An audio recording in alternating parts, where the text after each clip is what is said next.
Welcome everyone to NASCAR Heat 4. In the coming days and weeks surrounding release, I'm going to do my very best to provide you with the information you need in order to first and foremost make a decision as to whether or not this is a game you want to purchase. And then, if you choose to make that purchase, provide the information that will allow you to tailor the game to your needs, the way you want to play the game in order to have the most fun possible for you. In today's video, we're going to be focusing on getting started in the game. So you've just purchased and installed the game, and now you're ready to configure your steering wheel. Now, obviously, you also have the option of using a controller, but for our purposes today, we're going to be focused on getting your steering wheel and pedals set up, and also talking about the driving aids that are available from within the game.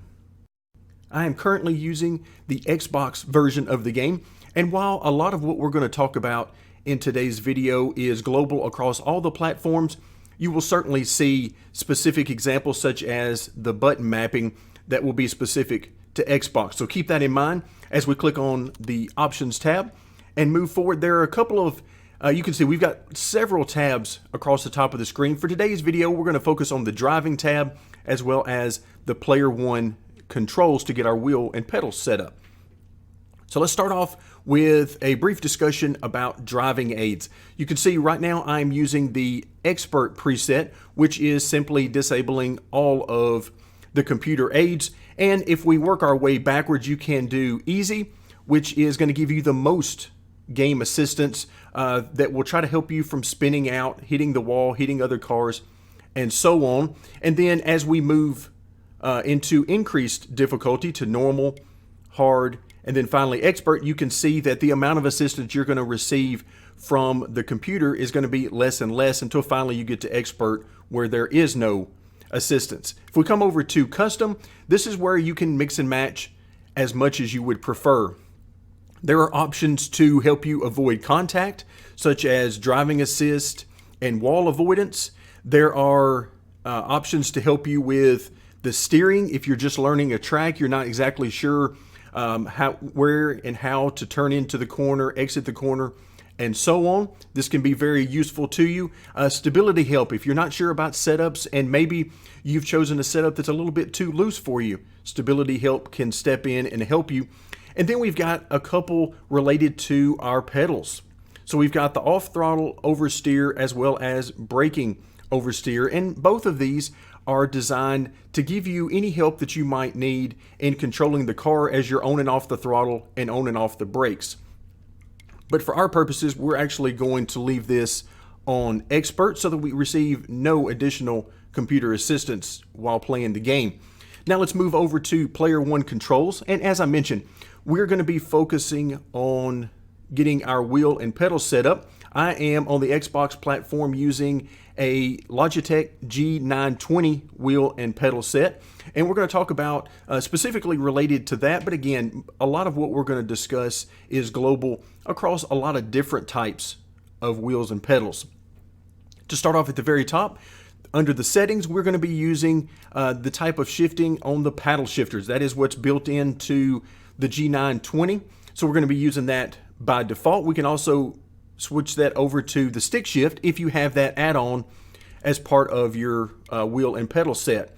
Next, we can use clutch on or off. Do we want to use the clutch? And again, the G920 comes default with a clutch, so if we wanted to do so, we could use that. Next, we move on to the force feedback, and in this case, I like a very heavy wheel when I'm driving. I like a lot of feedback from the car. It really helps me in my immersion and the experience driving the car, so I have this all the way maxed out. However, some of you, if you prefer a much lighter wheel, a very light force feedback strength, then you might want to move this over to the left, down toward the very far left, which would be the minimum force feedback strength. So I'm going to go ahead and move that back over to the far right. Impact effects. This is whenever you hit another car, whenever you hit the wall, and so on. Do you want to feel that through the wheel? And then of course your centering spring, which is really a matter of preference. Some people like to have it on, others will tell you that they prefer to have it off. So play around with that and see which one you prefer. Next we get to the dead zones entry. Now dead zones all the way to the left on this slider is no dead zone whatsoever. And what that means is I'm going to actually click on test sensitivity and bring that up, and then I'm going to move the wheel around a little bit, and you can see that it is very smooth around the center line because I'm not using any dead zone at all. However, if I start to move this up all the way to the far right and then test our sensitivity once again, I'm actually going to have to turn this wheel a few degrees. It's not much, maybe 5, maybe 10 degrees depending on your wheel before the steering starts to pick up in the game. So when would you want to use this? Well, for the most part, I think everyone is going to want to start out with 0 dead zone.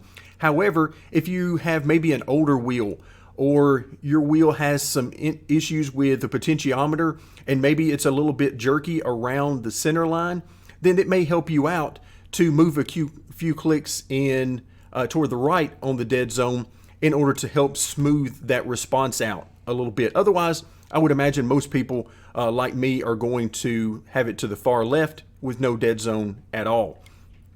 Next, we move on to the sensitivity. So let's actually go ahead and open up all the options here. There we go. First, we start out with the steering range. Now, by default, it's going to be right in the center as you see it here, and that's going to use roughly 180 degrees of steering in the game on my Logitech G920. And then we can adjust that to have more degrees of rotation or less degrees of rotation by moving it left and right. So if I move it over to the left, this is going to speed up the steering. It's going to make very small movements in the wheel have a bigger effect in the game because you are shrinking the wheel's operating range. If we choose to move this over to the right, you are expanding, you are slowing down the range of the wheel, meaning that I will need to make bigger movements on the steering wheel in order for the game to recognize it as a movement. But if you keep it in the center, that's going to be roughly a 1-to-1 ratio between what your steering wheel is doing and what the in-game steering wheel is doing. Next, we'll move on to the steering sensitivity. This is how sensitive you want your movements to be, particularly around the center line. So as we move this farther toward the left, this is where it gets really much more sensitive around the center line. It essentially slows down the steering input. So as I mentioned earlier when we were looking at the dead zone, if maybe you have a steering wheel that is really sensitive around the center line, and anytime you make even the smallest movements left or right, the car tends to jerk, then this may be helpful to move this over to the left, maybe not all the way to the far left, but maybe a click or two over to the left-hand side of the sensitivity bar. On the other hand, if we move it toward the far right-hand side, this is going to make the steering inputs much quicker in the center. So our very first movements to the left or right of center on the steering wheel will make for a much bigger effect, a much larger steering angle. And again, it's going to remove that 1-to-1 ratio that you have of turning the steering wheel to the left 10 degrees and the steering wheel in the game turning 10 degrees to the left as well. You're going to actually speed that up quite a bit and multiply that effort. So again, default is right here in the middle, and depending on your wheel and preferences, you might want to go a click or two one way or another.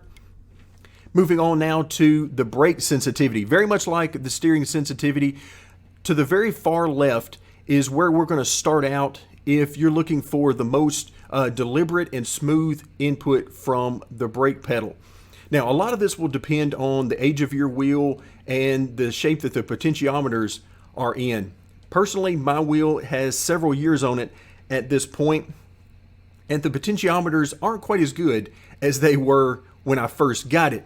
So I have to make some adjustments to the sensitivity of both the brake and the throttle from time to time, just to make sure that I'm getting the response I need and want from the pedals. So to the far left on brake sensitivity, that's going to make it very sensitive at the beginning. So if you like to be very careful getting on and off the throttle with small inputs, the far left will certainly make that even more sensitive for you.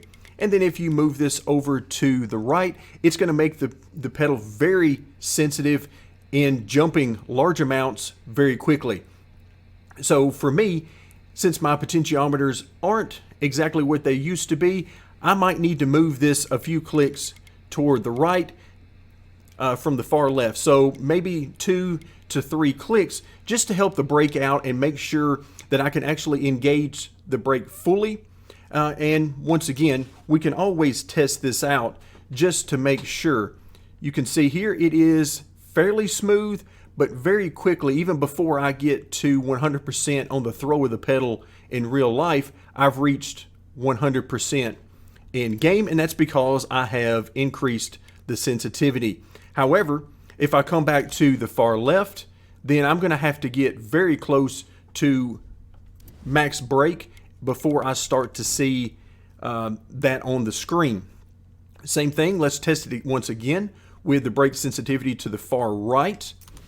And here, I don't have to go very far down on the brake at all until it gets to 100% in game. And all of the jerking around that you see as I'm applying the brake, that is the potentiometer of the wheel and pedal set itself and not necessarily the in game. So for right now, I'm using all the way to the left, but I may adjust that as time goes on and I get more experience in the game. Finally, moving on to throttle sensitivity, very much similar to what we were just talking about with brake sensitivity. But in this case, you can see I am right at the center line or very close to it. And the reason for that is my throttle pedal potentiometer is the worst of all of my pedals. So I need to help it out to ensure that I'm actually getting to max throttle. Obviously, we want to make sure that when we have our pedal to the floor and achieve the maximum distance of travel in real life, we want to make sure we're getting 100% throttle in the game. And unless I make this adjustment, I will not be. Now, by default, if you have a newer wheel or your potentiometers are still in very good shape, then you can probably run this to the very far left. But again, in my case, I'm going to leave this here in order to help out my throttle pedal just a little bit and ensure I get to full throttle. So that's going to do it for today. Thank you very much for joining me, and stay tuned as we will continue our support for NASCAR Heat 4.